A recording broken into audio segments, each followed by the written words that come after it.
Nah itu dia tuh, yang seperti saya bilang tadi, dia tuh seperti kayak ada keselaknya kayak gitu tuh, jadi mobilnya endut-endutan. Ya, khas ya mesin 2 NRVE rasanya seperti ini, apalagi untuk transmisi manual. Cukup bertenaga rasanya sebenarnya.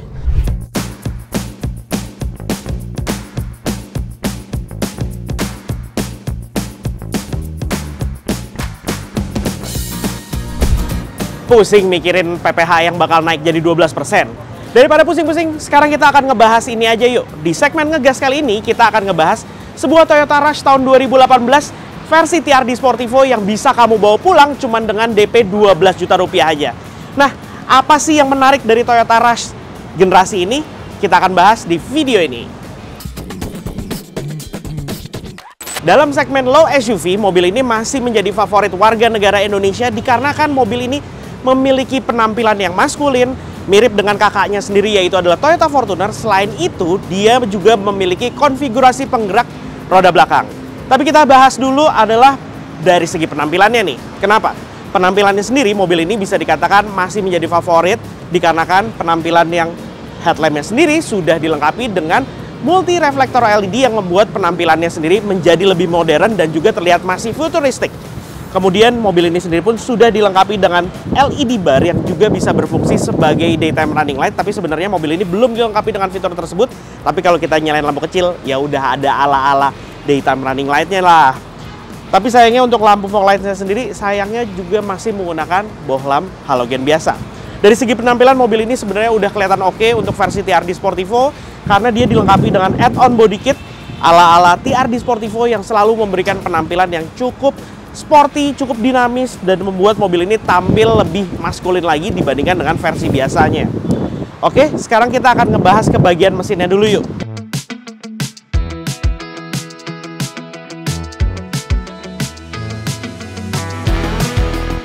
Yang membuat mobil ini jadi masih unggul di antara para rivalnya sendiri adalah yang seperti saya bilang tadi, yaitu adalah konfigurasi penggerak roda belakang yang membuat mobil ini paling unggul di antara para rivalnya, yang rata-rata sudah menggunakan konfigurasi front wheel drive. Yang katanya banyak sekali kalau untuk digunakan dalam kondisi tanjakan ekstrim, penggerak roda belakang masih menjadi yang paling unggul. Untuk mesinnya sendiri, ini adalah mesin yang menjadi favorit di keluarga Toyota karena juga digunakan di beberapa varian lainnya seperti Toyota Avanza versi mesin 1500 cc-nya. Mesin berkode 2 NRVE berkapasitas 1500 cc, 4 silinder, 16 valve, berteknologi dual VVT-i ini mampu menghasilkan tenaga 104 PS dengan torsi 136 Nm. Dan tenaganya itu disalurkan ke roda belakang melalui dua pilihan transmisi, ada otomatis 4 percepatan dan juga manual 5 percepatan. Sistem pengeremannya sendiri, mobil ini sudah dilengkapi dengan sistem pengereman ABS anti-lock braking system yang ada di bagian sebelah situ tuh. Dan untuk menggunakan mobil ini dalam kondisi banjir-banjiran cukup aman karena apa? Air intake-nya sendiri posisinya nih tinggi ya di bagian atas nih, akses udara masuknya dari sisi bagian atas kayak gini nih bisa dilihat. Dan untuk penampilan ruang mesin standar ya, dia udah dilengkapi dengan peredam di bagian kap mesin dan juga ada di bagian firewall-nya. Ada beberapa hal yang harus diperhatikan tapi nanti kita akan bahas di akhir video.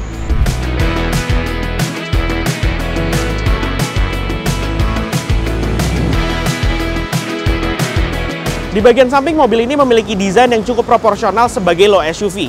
Hadir dengan penampilan yang maskulin dikarenakan sentuhan-sentuhan plastik di antara lingkar rodanya ini dan terus menyambung ke bagian sisi samping yang membuat mobil ini khas sekali sebagai sebuah crossover. Jadi ala-ala SUV crossover. Membuat penampilannya ya lagi, seperti saya bilang tadi, dia menjadi sangat maskulin. Kemudian penggunaan velg berukuran 17 inci yang membuat mobil ini terlihat jenjang kakinya karena dia memiliki ground clearance yang tinggi. Penampilannya menjadi oke, semakin kental lagi menjadi sebuah low SUV. Ditambah adanya sentuhan di bagian atasnya ini, ada roof rail, sentuhan roof rail nih, ala-ala roof rail yang sebenarnya bisa juga digunakan untuk melakukan penempatan barang ataupun roof box di bagian atasnya. Kemudian di bagian sampingnya sendiri untuk velg 17 incinya dia memiliki multi spoke modelnya dan juga dia two-tone color yang membuat penampilannya masih terlihat modern untuk saat ini. Serta mobil ini pun juga udah dilengkapin dengan teknologi ini dia nih. Jadi mobil ini sudah keyless entry, model anak kuncinya seperti ini kan. Jadi untuk buka dan kunci pintunya tinggal pencet-pencet kayak gini aja. Oh.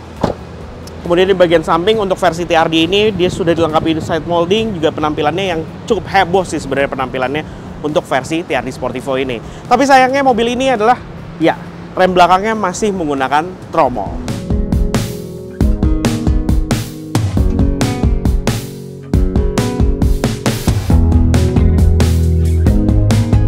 Di bagian belakang mobil ini juga memiliki penampilan yang cukup kental, aura maskulinnya adalah karena bumper di bagian bawahnya yang mendominasi dengan warna hitam plastik seperti ini, khas banget dari mobil-mobil crossover. Jadi kayak gini penampilannya. Dan untuk versi TRD Sportivo di bagian bawahnya ada add-on dengan logo TRD Sportivo serta sentuhan warna merahnya kayak gini nih. Untuk lampu belakangnya sendiri mobil ini juga udah modern karena dia udah dilengkapi dengan LED untuk lampu pengeremannya, dan juga untuk lampu senjanya sendiri sudah dilengkapi dengan model LED bar. Tapi untuk lampu mundur dan lampu sennya masih menggunakan bolam pijar biasa. Kemudian di bagian belakang mobil ini udah dilengkapi dengan 2 titik sensor parkir, dan roof spoilernya sendiri ini nih yang penampilannya juga membuat keren karena di bagian sisi kiri dan kanannya dia ada kaki plastik berwarna hitam yang seolah-olah membuat roof spoilernya ini nih memiliki desain yang cukup heboh, cukup meriah karena adanya ini nih sentuhannya. Sekarang kita lihat bagasinya ya. Oke, untuk kapasitas bagasinya sendiri bisa dikatakan cukup mirip-mirip dengan saudaranya, yaitu adalah Toyota Avanza. Dalam keadaan jok baris ketiga terbuka seperti ini, dia masih punya kapasitas bagasi yang cukup lumayan. Bisa diisi dengan koper dengan ukuran besar ataupun beberapa koper medium, dan bisa terlihat di sini juga bisa diisi oleh beberapa galon air minum dengan ukuran besar, bisa dijajarin di sini. Kalau untuk nambah kapasitasnya sendiri, sistem pelipatannya memang sama persis seperti Toyota Avanza. Kita tarik ini dulu, baru kayak gini. Jadi dia bisa dilipat secara ukuran 50-50 sisi kanan ataupun sisi kiri. Tapi memang kapasitasnya paling maksimalnya seperti ini. Kalau pengen menambah kapasitas sampai pelipatan jok baris keduanya, bisa dikatakan untuk menambah kapasitasnya adalah dibuat sandarannya saja lipat rata, jadi seolah-olah lantai bagasinya baru berada di atas dari jok baris ketiga dan juga baris keduanya.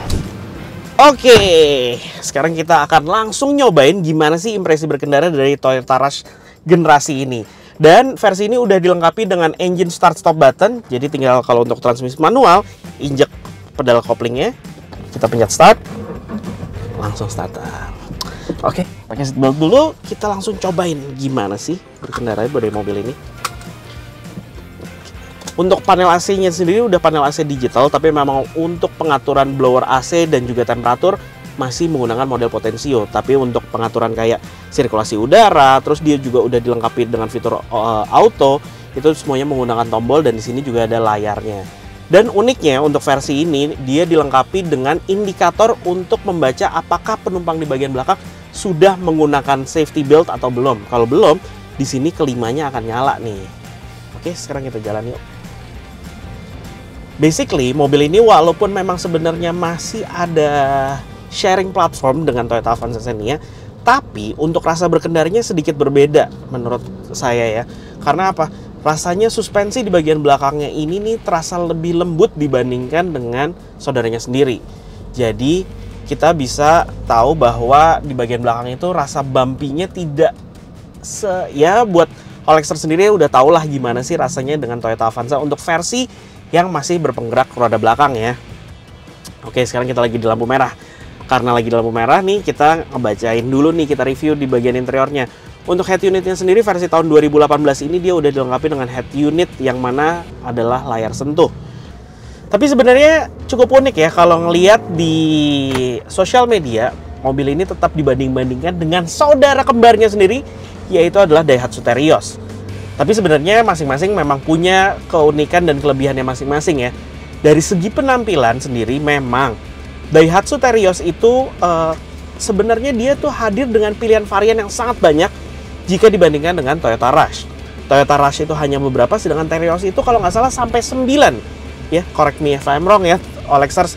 Tapi kalau nggak salah ada 9 yang memang dibuat oleh Daihatsu untuk membuat konsumen bisa memilih sesuai dengan keinginan, sesuai dengan budget dari semua masing-masing pilihan variannya. Dan secara penampilannya pun sendiri sentuhan-sentuhannya berbeda-beda nih. Kalau di Toyota Rush sendiri, dia minim dengan sentuhan chrome. Sedangkan untuk di Daihatsu Terios, untuk varian-varian tertingginya, dia cukup banyak dilengkapi dengan sentuhan chrome yang memang dikejar untuk memiliki penampilan yang lebih elegan. Kemudian untuk sistem keselamatannya sendiri, sebenarnya keduanya untuk di varian tertinggi ini nyaris sama. Seluruh fitur-fitur kecanggihannya sama semuanya.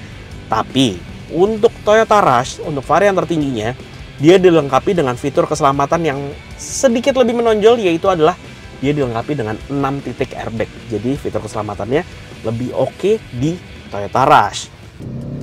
Nah itu dia tuh, yang seperti saya bilang tadi, dia tuh seperti kayak ada keselaknya kayak gitu tuh. Jadi mobilnya endut-endutan.